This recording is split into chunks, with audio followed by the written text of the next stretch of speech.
Thank you so much, Christopher, for that excellent discussion. I'm very pleased to introduce our next speaker, Cindy Ermus. Excuse me. Cindy is assistant professor of history at the University of Lethbridge, where she teaches courses on early modern Europe, the age of revolutions, and the history of disasters. She has published on catastrophe and crisis management in 18th century Europe and the Atlantic, and she is the editor of a forthcoming volume, Environmental Disaster in the Gulf South, 2 Centuries of Catastrophe, Risk, and Resilience. Her current book project is a transnational study of the Plague of Provence of 1720, the Great Plague of Marseille, excuse me, one of the last outbreaks of plague in Western Europe. By tracing responses to the threat of infection throughout a network of major 18th century port cities, Cindy explores the ways in which the crisis influenced society, politics, and commerce beyond France, in neighboring regions, and in the Atlantic and Pacific colonies. You're also the co-founder and executive editor, and contributor at www.ageofrevolutions.com. Cindy's paper today is entitled Plague and the Port City, Movement and Migration During an 18th Century Crisis. Cindy. Thank you so much.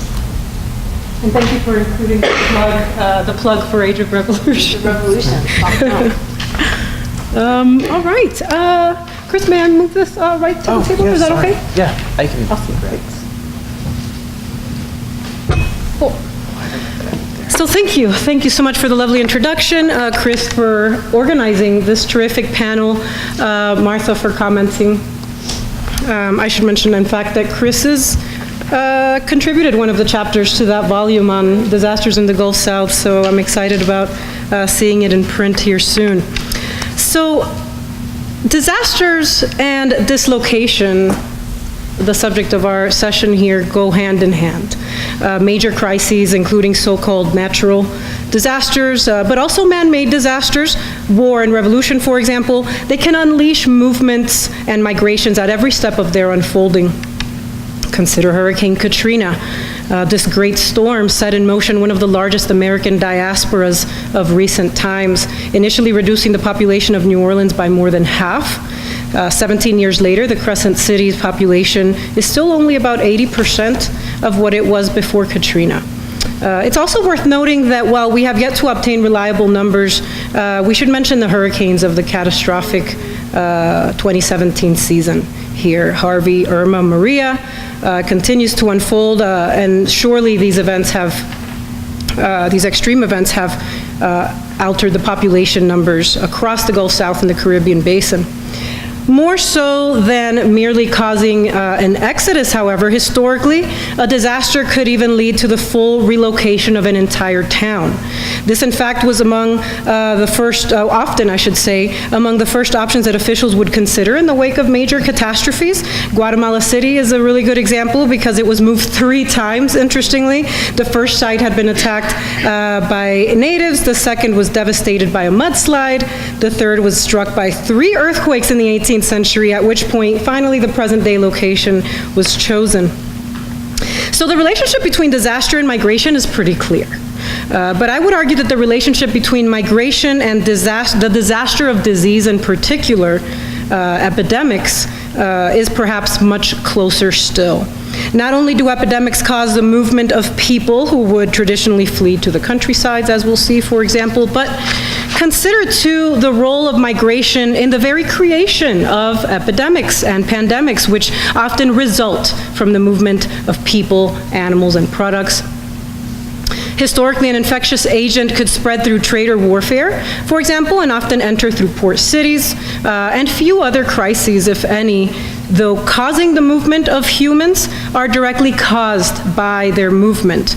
Moreover, the relationship between movement and communicable disease is inherent in the very phrase itself, able to be transmitted from one person to another. The definition of communicable disease then fundamentally highlights the migratory essence of disease.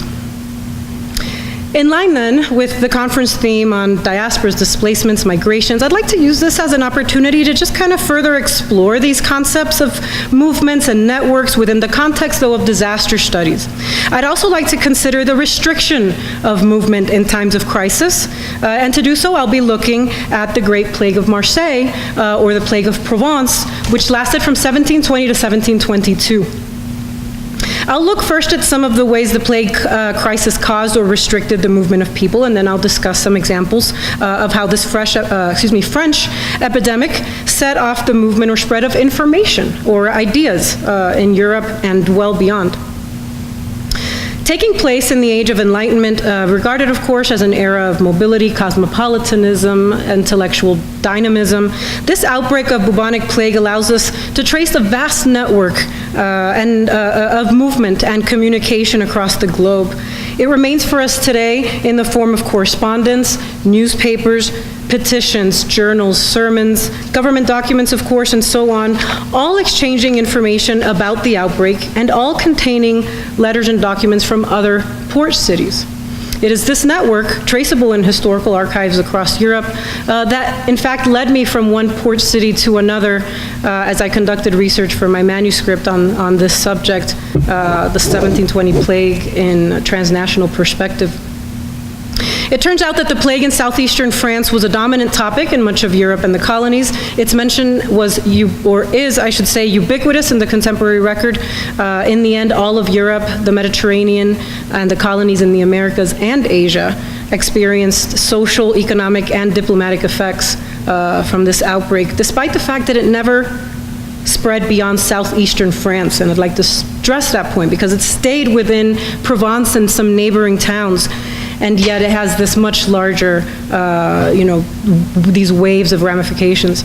So let's talk about this plague briefly itself. It was one of the last major plague epidemics in Europe. It entered France through the port city of Marseille in May of 1720.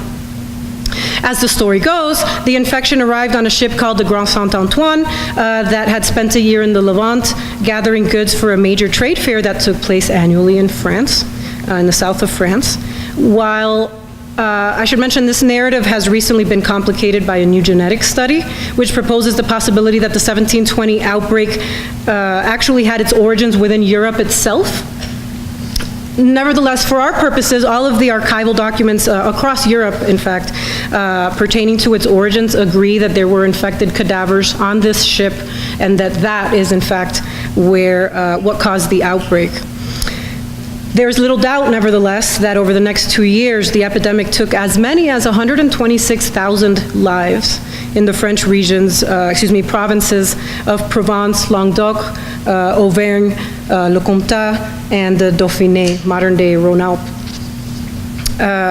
By some accounts, at its height in 1720, as many as 1,000 people perished in Marseille alone per day. Despite its virulence, however, this outbreak was successfully contained in southern France as a result of measures that were put in place on the ground, not only in France, but across Europe. So, what kind of movements did this plague crisis cause? The movement of people during and even after the 1720 epidemic manifested itself in a variety of different ways. So proceeding, I suppose, somewhat in order here, the first thing we see in 1720, no less than upon the arrival of major epidemics both prior to and since the 18th century, is the departure of the wealthy. From the city of Marseille in this case, in the early days of the infection, when movement was still permitted in the region, many headed to the countryside. While others took longer treks to other parts of France. In many cases, for example, those who remained anywhere in Provence or even Lyon or Grenoble, flight would actually not be enough to spare them infection at most, or quarantine at least, since eventually the epidemic would spread all over that region of Provence, and it would cross over into parts, as I said, of Languedoc and Rhône-Alpes. And in those locations, many families also fled to the countryside. So the populations of many cities in France, even those that were ultimately spared in the north and in the west, saw significant decreases in their populations. And while most of these drops were only temporary, in places like Aix-en-Provence, of course, and Marseille, Toulon, it would take some years for the population to return to pre-plague numbers. In these cases, of course, it was not only the result of migration, but also of actual fatalities.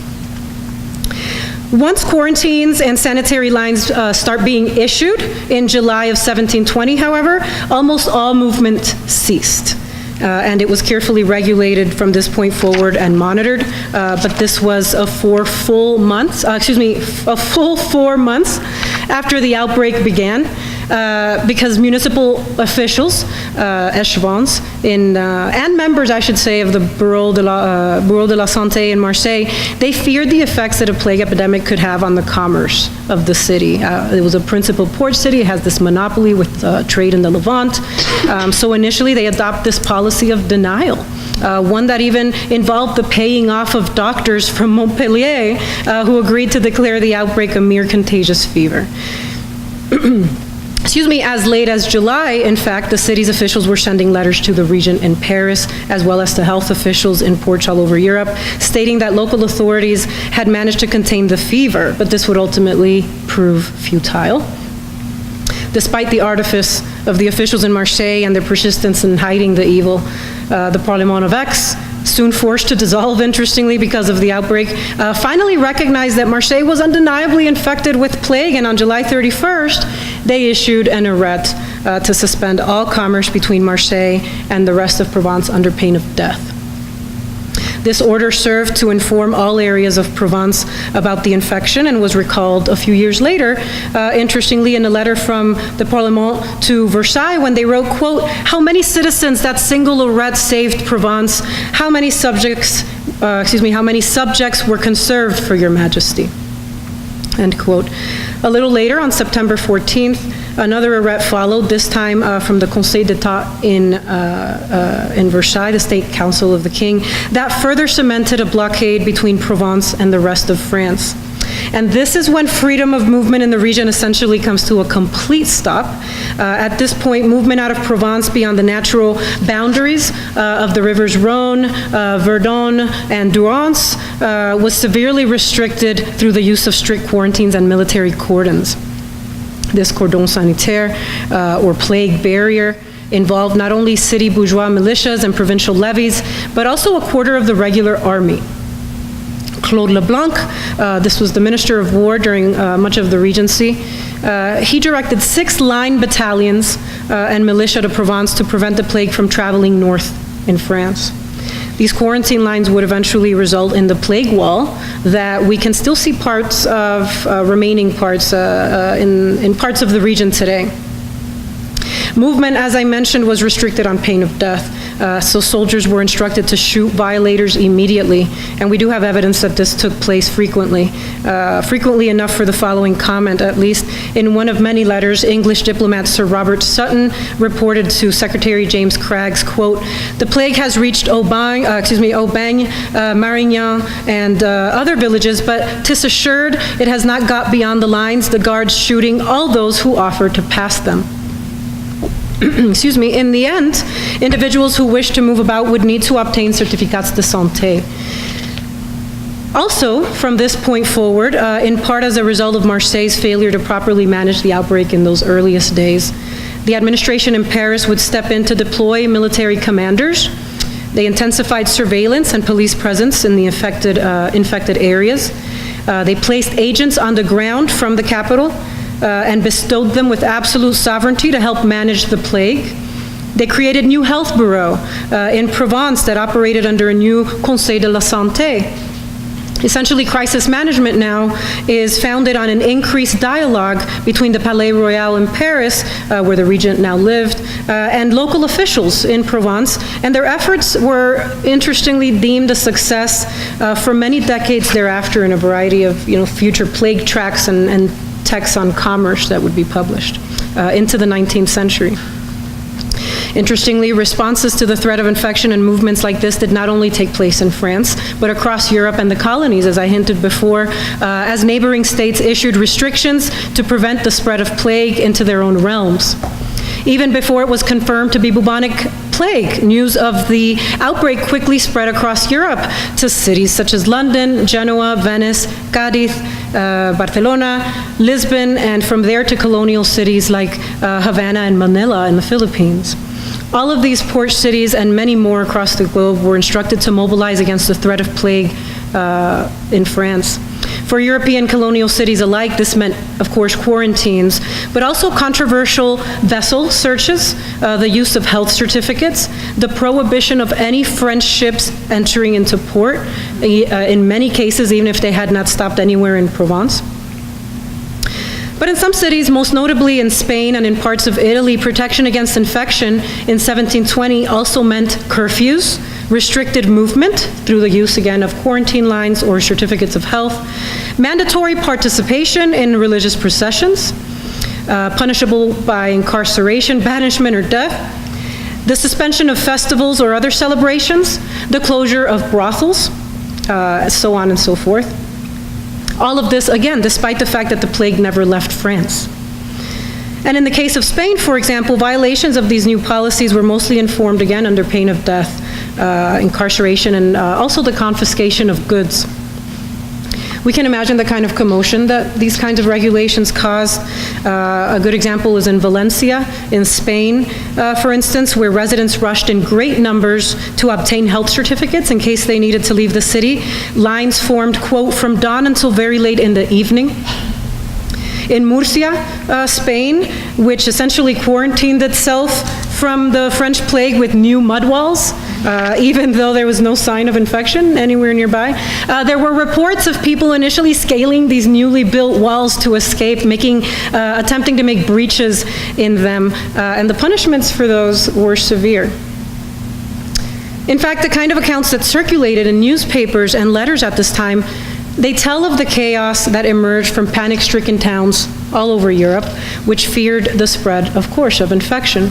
These stories reveal the vigorous and extensive network of communication that emerged during the 1720 plague involving consuls, ambassadors, governors, clerics, doctors, merchants, laypersons, and others. All of them are writing about the disaster in France and its ramifications abroad. They discuss, for instance, precautions and measures taken against the plague all over Europe, and of course they exchange stories, their own or those of others, about arrests, ship burnings, forced quarantines, the search of vessels and of people, and even the executions that took place on the ground. Mostly in port cities, as Frenchmen tried to travel or conduct business while the plague raged in Provence. There were major embargoes placed against France at this time, Provence. One story, interestingly, for example, involved French traders who meant to neglect the embargoes against their ships and force their way on land. In October of 1720, there were Frenchmen who tried to make it ashore in Pisa, in Italy. They were shot and killed in the attempt. The letter from Genoa was printed in a Spanish newspaper, the Gaceta de Madrid, that reads, quote, "From letters arriving from Pisa, we have learned that in the neighboring countryside, 4 Frenchmen were seen who had landed on the coast. A certificate of health was requested of them, but they did not have one, so they attempted to force their way inland, at which point they were shot and killed, and their corpses burned." Another report in London's Applebee's Weekly Journal tells a similar story, but from a different place, from a different city in Spain. Letters from Spain give an account of the desperate condition of several ships from Marseille, which have come upon their coast, and making signals of distress, have implored supplies of provisions by the help of speaking trumpets, but have been refused. Nobody daring to go off to them to carry it, or to take their money if they had done it. They give an account that one ship, having been refused as above, landed with 20 men in the night near Cartagena, where they plundered 2 villages, taking all the provisions they could meet with by force, carrying off as many sheep and cows as their boats could take in, and telling the people that, hey, we were obliged to do so, being not able to get admittance anywhere to supply ourselves by the ordinary way. It's also worth noting that the plague in France arrived at a time in which ideas about contagion and the usefulness of quarantine were very much in flux. This was especially true in England. where a debate emerged with special force in 1720. It took place between the contagionists, who held that quarantining was integral for preserving against the plague, and the anti-contagionists, who argued that quarantine was useless since contagion, they believed, is caused by miasmas, or these poisonous vapors in the air. They were miasmatists, in other words. In fact, the plague in Provence inspired plague tracts all over Europe and North America during the plague years, including the Holy Roman Empire, France, Italy, Switzerland, Ireland, the British colonies, including Pennsylvania, Massachusetts, Virginia, and others, though possibly more plague tracts did come out of London at this time than anywhere else. To conclude, the widespread ramifications of this outbreak have allowed me to trace a network of movement and communication that brings to light the interconnected nature and emerging globalization of the 18th century world, and of course, I've only scratched the surface of this today. In line then with this view of the Enlightenment era as one of mobility, dynamism, intellectual vitality, this major epidemic of plague that was successfully contained to southeastern France nevertheless managed to influence people's lives and understandings about the nature of contagion in much of the rest of Europe and the colonies far from the infected area. So what I've tried to do then is to examine the kind of movement and shuffling around of both people and information that a disaster can cause. In this case, a major outbreak of bubonic plague. But why is this important? Today, we are no strangers to disasters and crises. Almost daily, we are confronted with images of catastrophes taking place all over the world, and this is increasingly the case, not only because of our accessibility to information from around the globe, because of TV, social media, but because of the perils of climate change, which is in fact causing extreme events to take place in some cases more frequently, in other cases, as with hurricanes, with greater force.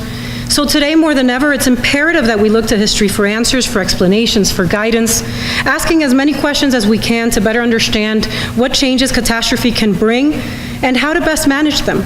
This includes understanding the causes and effects of the movement of people and ideas before, during, and after a major crisis. And it's especially true in the case of epidemics, since they're so often caused by the movement of human beings. As I speak, in fact, Madagascar fights to manage its worst epidemic of plague in many years. As this outbreak is contained, of course, we should look back and ask what caused its spread, what did we do wrong or right, what lessons can we draw for the future. Thank you.